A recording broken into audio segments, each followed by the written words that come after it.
Our movie begins with two brothers, Rehan and Raphael. They founded the School for Good and Evil to create nevers, heroes, and evils, villains, in this world. However, evil always succumbed to good, which displeased Raphael. Raphael, who created evil magic, began fighting Rehan using blood magic. He claimed that Rehan had been helping heroes for thousands of years, but now it was his turn, and evil couldn't lose under his reign. He relentlessly attacked Rehan, leaving him in a bad state, and then pulled out a knife to kill him. Frightened, Rehan was about to fall into a trench, but dragged Raphael with him. Rehan survived by grabbing a rock, but Raphael fell to his death. Years later, in Gavaldon Village, we see Sophie and Agatha. Sophie always dreamed of becoming a princess, while Agatha was considered a witch due to her mom's black magic and strange behavior, causing everyone to hate her. Despite this, Sophie and Agatha were very good friends. When Sophie's mom died in childhood, Agatha gave her a wooden crown to make her feel better, cementing their deep friendship from that day on. They carved their names on the village's wishing tree to ensure their bond remained unbreakable. After school, they headed home, but Sophie had something to do and left. Agatha was going to get some things for her mom, but a man stopped her, threatening her with a knife. He believed Agatha was a witch and would ruin the whole village. However, Sophie attacked and knocked the man out. They both went into a bookstore and started looking at books. Sophie loved reading fairy tale books, while Agatha enjoyed ghost stories. The shopkeeper told them about the School for Good and Evil, a place few knew about. It was said that every fairy tale began there. The School for Good created heroes, while the School for Evil produced villains. 20 years ago, the schools took a girl named Leonora from their village on a dark night. Sophie wanted to leave Gavaldon because her stepmother made her work in a factory. She told Agatha she was born for something big and would leave Gavaldon that night to go to the School for Good and Evil. Agatha, crying, gave Sophie the wooden crown and said she couldn't bear being without her. She promised to talk to Sophie's family so they wouldn't send her to work in the factory, making Sophie promise not to leave her. Sophie agreed, but that night she began to leave the village and Agatha joined her. Red clouds filled the sky and suddenly a shadow ghost appeared, dragging Sophie away. Agatha grabbed her hand and further on the ghost left them. Then, an evil Stymphian bird seized both of them and carried them through the red clouds. They arrived near the School for Good and Evil. Sophie was overjoyed, but Agatha was terrified. The evil Stymphian dropped Agatha at the School for Good, while Sophie landed in the School for Evil. Many evil students like her fell into the water. Wolfguard started ushering her inside with other students. She tried to explain that she was in the wrong school and needed to go to the School for Good, but the wolf didn't listen and sent her inside with everyone else. She told the same thing to Lady Lesso, the evil school's professor. Lesso said there were no mistakes here. She told Sophie that as Sophie of Gavaldon, she was a reader, meaning those from outside chosen for the school were called readers, and she should be happy to have this opportunity. Agatha lay unconscious in the School for Good's flower garden. When she opened her eyes, students from the School for Good were there. They assumed she was a witch because of her clothes. Agatha said she needed to go to the School for Evil to meet her friend. This convinced the students she was a witch, and they left. Agatha wanted to go to the School for Evil to meet her friend, but fairies captured her and took her inside the School for Good. After the fairies left, she looked for a way out, but Professor Dovey, the dean of the School for Good, appeared. Dovey said she had been waiting for Agatha and that she should get ready. Agatha asked about Sophie. Dovey explained that students in the School for Evil were bad, and Sophie was in the correct school because she was a never, while they were evers who believed in always being happy. She added that Agatha considered herself bad, but one couldn't judge good or bad solely by outward appearance. It depended on their actions. Since Agatha was in this school, it meant goodness was within her. She dressed Agatha in a new outfit and sent her to the hall with other students. Sophie was also there, but the students from the evil school wore black and drab clothes. The wolf and fairy didn't let them talk to each other. The Ever boys from the School for Good marched in front of everyone. Finally, King Arthur's son Tedros arrived. He defeated all the Ever boys alone without using any sword. From the School of Evil, a one-eyed giant, Cyclops, came to fight. Tedros knocked him far away with his Excalibur sword. Lesso used her magic to set Cyclops' axe on fire to make the fight fair. He knocked Excalibur from Tedros' hand, but Tedros picked up the sword again and knocked him down. The fire axe accidentally fell on Cyclops, cutting off one of his arms. Tedros wanted to give his rose to Beatrix, but Sophie looked at him, causing the rose to fall into Agatha's lap. He went to retrieve the rose. Agatha said she knew it was a mistake and wondered why he would give a rose to an ordinary girl like her. Beatrix took the rose. Tedros said he wasn't going to say all that and asked why she was assuming things. He then went and sat with Beatrix. Schoolmaster Rehan arrived and said that to maintain the world's balance, they needed villains as well as heroes. Therefore, everyone should focus on their studies because the best student would be chosen by the storyteller for an adventurous journey. Agatha and Sophie claimed they were in the wrong schools. Rehan stated that this was the school for good and evil, and there was no room for mistakes. Saying this, he left. After the event, Agatha went to her room, but Beatrix and her friends locked her inside. Agatha climbed out the window and started heading towards the school for evil. However, a magic Cupid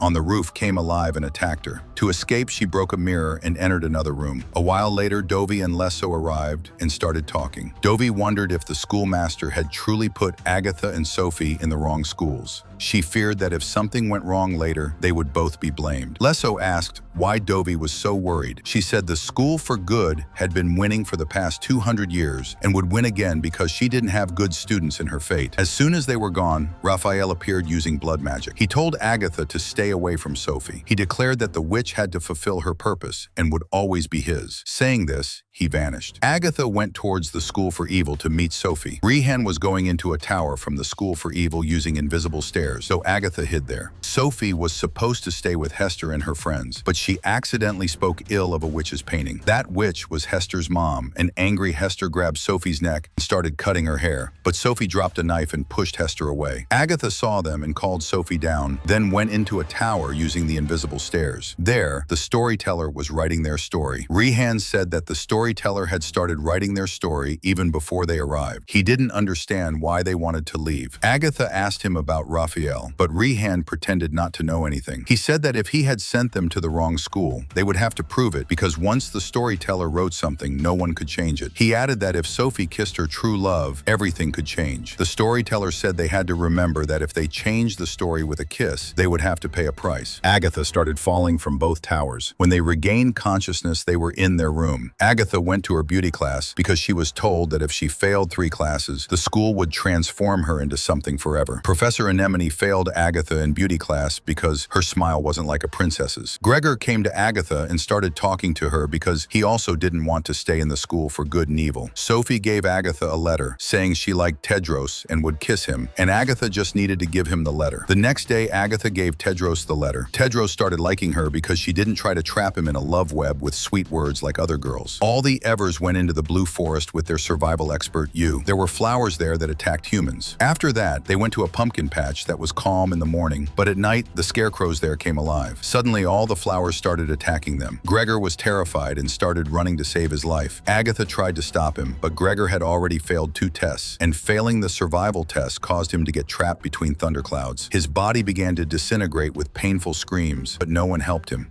Agatha felt terrible about this. Lesso was teaching a class to see the powers of the Nevers, but Sophie and Hester started arguing. Enraged, Hester unleashed a fire demon from her body and attacked Sophie. Sophie screamed for help. Suddenly, many bees broke through the window and attacked the fire demon, causing Hester to get sick and almost die. But Sophie stopped the bees. Raphael was hidden inside them, and Lesso was very happy to see him. However, Raphael ignored her, praised Sophie, and left. Lesso took Sophie aside and told her that Raphael was the schoolmaster's brother and was once the most powerful person in the school. But after he disappeared, evil couldn't defeat good. However, somehow, Sophie's power caught his attention. Lesso told Sophie that what happened in class proved she was in the right place, so no matter what, she shouldn't talk about Raphael to anyone. Dovey was helping the Evergirls fulfill their wishes with the help of golden fishes. But when Agatha touched a golden fish, it transformed into a child and came out of the water. The child said she had failed 100 years ago and had been fulfilling wishes as a golden fish ever since. But today, Agatha had freed her, and she thanked her. She then vanished into golden dust. Just then, an evil Stymphian appeared. Everyone was scared, but it stopped near Agatha. Agatha realized that Gregor had turned into an evil Stymphian and started touching it. Tedros thought Agatha's life was in danger, so he attacked the evil Stymphian with his Excalibur, killing it, and its bones fell to the ground. Agatha felt terrible about this and angrily punched Tedros in the face. Dovey sent all the Evers away and started lecturing Agatha about the school for good. Sophie told her about Raphael. Agatha had also seen Raphael and understood that something was wrong. So, she told Sophie to come with her. But Tedros arrived. Agatha left them alone and went away. Sophie started talking to Tedros, but a wolf grabbed her and locked her in the doom room. Lesso arrived and said she knew Sophie couldn't accept her reality because of her beauty. Saying this, she cut Sophie's hair with an axe. Sophie felt very bad about it and went to her room to cry. Raphael appeared in a mirror. door and showed Sophie a vision of her mother. He said Sophie's mother had told her she was special and born to change this world. Sophie had always shown honesty, kindness, and patience, but still no one believed she was good. Now she could only trust him, and he would always support her. Sophie realized she had to trap Tedros in her love web. Sometime later, a magic event began. Tedros told Agatha that everyone considered her a witch, but he didn't, and he had never met a girl like her. Agatha blushed and started to leave. She slipped and started to fall, but Tedros caught her. Dovey and Lesso lined up their students and pricked their fingers with a magic needle so that the glow from their fingers could awaken their magic. Just then, Sophie arrived. She was dressed like a princess in neverclothes. Everyone was stunned to see her, and Tedros was paying a lot of attention to her. Sophie continued to dress like this every day, trying to ensnare Tedros in her love. She even befriended Hester and her companions, making them beautiful too. Agatha showed Sophie a book about King Arthur, explaining that Tedros' father chose his future wife, Guinevere, for her beauty. But Guinevere betrayed him for Lancelot, causing him to lose his throne and die of a broken heart. Agatha told Sophie she needed to understand that after what happened to his father, Tedros wouldn't like a girl just for her beauty. She had to prove to everyone that she was good, so no one could speak against her. Tedros and his companions were practicing archery. Sophie went to him. She snatched the bow from Tedros and started shooting arrows. Tedros said her evil wouldn't let her hit the target, so it would be better if she didn't do this. But Sophie ignored him and shot the arrow. Agatha used her magic to make the arrow hit the target. Tedros understood that Sophie was good-hearted and started spending time with her. Seeing them together angered the Nevers and Evers. Beatrix tried to stop Tedros, but Hester pushed her away, which started a fight between the Nevers and Evers. Dubby and Lesso arrived in time and stopped them. The members of the School for Good and Evil told Rehan all their problems. Lesso and Dovey believed that good and evil could never coexist, but Tedros and Sophie wanted to be together. Rehan said that if they wanted to be together, they would have to complete the Blue Forest Tale trial to prove their love, after which they could live together. Lesso explained that they would be sent into the Blue Forest from different ends. They would have to find each other before morning and couldn't ask for anyone's help. Tedros and Sophie agreed to this. They were given a red handkerchief, so if they wanted to give up, they could drop it on the ground and teleport to a safe place. That night, both were sent into the Blue Forest from different sides. Agatha was very worried about Sophie. She used her magic to transform into a dove and went into the forest. Sophie went among the flowers, but the flowers attacked and wounded her. Frightened, she reached a pumpkin patch. But suddenly the Reaper came alive and attacked. To escape, Sophie started running, but she fell, and the Reaper began to kill her. Just then, Agatha, in her dove form, arrived and saved her. They both started running far away, and they heard Tedros' voice. Agatha hid, and Sophie went towards him, but the Reaper came between them. Because of its sudden attack, Excalibur fell from Tedros' hand, but he still used his shield to fight the Reaper. Tedros asked Sophie for Excalibur, and Agatha also told her to help Tedros, but Sophie was too scared and did nothing. The Reaper was about to kill Tedros, but Agatha gave Tedros Excalibur, and he killed the Reaper. Seeing Agatha there, Tedros thought Sophie had brought her along for help and hadn't helped him in danger, so he dropped the handkerchief on the ground and vanished. Sophie told Agatha that first she stole her school, and now she was trying to steal her prince. She said she hadn't expected this from Agatha. Sophie also vanished with the help of the handkerchief. Raphael was also present there and was very happy to see Agatha's condition. Agatha returned to school, and Dubby started questioning her. Agatha said she didn't trust her and didn't believe that a person could be entirely good or bad. She said she saw Raphael again in the forest, but no one was doing anything about it. Hearing about Raphael, Dubby was shocked. She asked how Agatha saw Raphael and how long she had known about him. Agatha said she had seen Raphael many times and even told the schoolmaster about it. She added that Sophie and Lady Lesso also knew about it. Dubby took her away. Agatha sent a letter to Sophie with the help of a student, apologizing and mentioning Raphael. Sophie cried after reading the letter and started to trust Agatha, but Raphael appeared in the mirror. He showed her a vision where Agatha was saying she didn't trust Sophie. Raphael filled Sophie's mind with hatred against Agatha. Sophie had a pimple on her face. Raphael said she didn't need to worry. She would become more beautiful soon. For now, she had to understand that she was a caterpillar and would soon become a butterfly. He gave her his blood magic.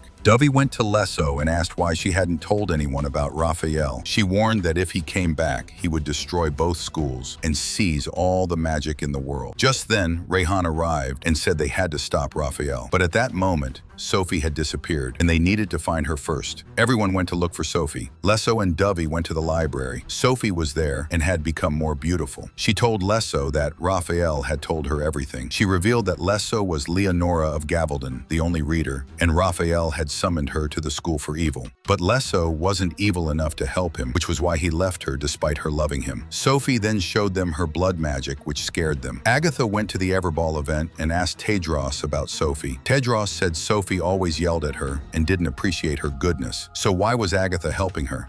Agatha explained that in Gavaldon, everyone called her a witch and bothered her, and only Sophie saved her from those people and remained her friend. So how could she leave her alone now? Tedros started liking Agatha a lot and proposed to her, but then Sophie arrived. She had become quite old. She asked Tedros to stay with her at the event, but he was with Agatha, which made Sophie very angry at Agatha. Sophie had completely lost faith in her. She activated her blood magic. The Everboys came to stop her, but she made their swords so hot that they dropped them. She then left. The Evers found doors to the members of the School for Good and Evil in the library. Seeing them, the Evers went to fight Sophie. They attacked Sophie with arrows, but she used her blood magic to turn the arrows into flowers. Since the Evers attacked first, Sophie called them evil, saying that truth always protected. She used her magic to turn Evers into Nevers and Nevers into Evers. Both she and Agatha became young again. A fight broke out between the Nevers and Evers. Tedros went to attack Sophie, but a blow to his head knocked him unconscious. Agatha went to help him, but Sophie pulled her out of the hall and closed the door. Sophie herself transformed into a raven and went to the schoolmaster's tower. She angrily searched for Rehan. The storyteller said Sophie was angrily searching for the person who had misunderstood her from the beginning. Perhaps she was the one who was wrong. Sophie was quite surprised by this and didn't understand what the storyteller meant. Just then Rehan appeared before her, but in reality it was Raphael. He explained that Rehan was his brother, and they were given the responsibility of the storyteller for eternity. If they both protected each other and stayed together, they could remain young and immortal forever. She could call it the right balance of good and evil. Time changed everything. They fought, and Raphael killed Rehan. After that, he became the schoolmaster and started destroying the balance. Even though good had been winning for the past 200 years, he hollowed them out from within. He let them burn old women and cut off mermaids' feet, but they still couldn't find out the truth, and good grew weaker. But Sophie surpassed even him. She was neither good nor bad, but a disaster herself. If they both united, they could control the entire world. He trapped her in his love web and kissed her. This caused the School for Good and Evil to start breaking apart. The storyteller was creating a painting of Agatha's death. Sophie realized her mistake and asked Raphael to stop all this, but Raphael did nothing. Just then, Agatha arrived. Sophie was very happy to see her. Agatha started cursing Raphael. Enraged, he attacked her with the storyteller's pen, but Sophie stepped in front of her, and the pen pierced her chest. She was dying, which caused the School for Good and Evil to be restored. Raphael was very angry about this. Tedros arrived secretly and tried to kill Raphael, but Raphael knew about him. He used his magic to throw him far away, causing Excalibur to fall from his hand. He held Tedros with his magic and said that if Excalibur had been in his father King Arthur's hands, he might have been able to defeat him. But Tedros couldn't even harm a hair on his head. While he was busy threatening Tedros, Sophie took advantage of the opportunity. She used her magic to give Excalibur to Agatha, and Agatha attacked Raphael's chest, causing him to turn into black feathers and vanish. Sophie apologized to Agatha, and then she died. But Agatha kissed her one last time. Because of their true love, Sophie's wounds healed, and she came back to life. The storyteller started writing her story again. After Raphael left, the students of the School for Good and Evil started living together. Everyone was very happy about this. Due to Agatha and Tedros' kiss, the door to Gavaldon opened. Both started to leave. Sophie told Agatha that if she wanted, she could stay with Tedros, and Sophie would take care of her mother. But Agatha kissed Tedros and came back to Gavaldon with him. Both their families were very happy to see them, but the people of Gavaldon still called Agatha a witch. Agatha and Sophie used their magic to teach them a lesson. Both were very happy together. However, one of Tedros' arrows pierced through the textures and landed in Gavaldon. Through that arrow, Tedros was calling Agatha for his help. Suddenly, a dagger destroyed his arrow. If you liked the video,